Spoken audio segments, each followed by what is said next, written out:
Why write a play about Shakespeare? Because no one else has. We've had biographies, films with characters called Shakespeare, dramas written in a Shakespeare-like style, but nothing on stage, nothing specifically about the bard himself. Scholars tell us it's because hard facts about Shakespeare's life are thin on the ground. Details of who William was like as a person, few and far between. But surely they're missing the point. For me, the answers are, always have been, staring at us on the page. If a life's work is the sum of its author, is not the author himself the sum of his literary parts? Read the text, not the textbook, as my dad would always say. I was lucky enough to work with him on his book Shakespeare and the Common Man, and the one comment which keeps coming back to me is you can take your complete bill and split it right down the middle and leave yourself with two very different, very distinct halves.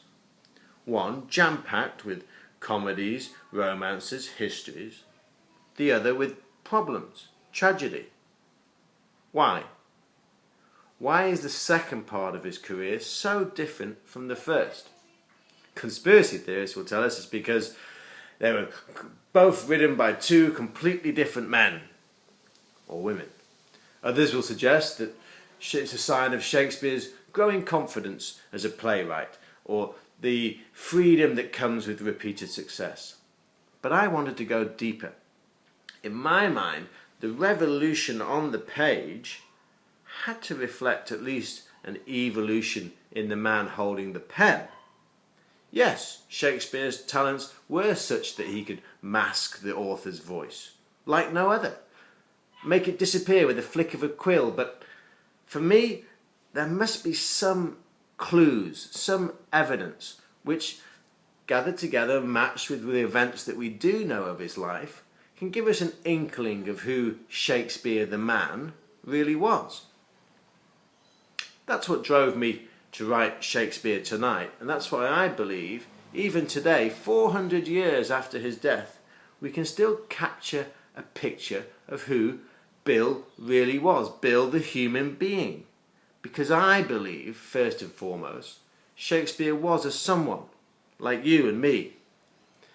Yes, many have tried to claim him, appropriate him even over the years, but in my mind, first and foremost, he's very much one of us. Love, life, sex, the sexes, they're all key to his world, just as they are to ours. Is Shakespeare Tonight the answer? Not the answer, no, but an answer. Certainly my answer.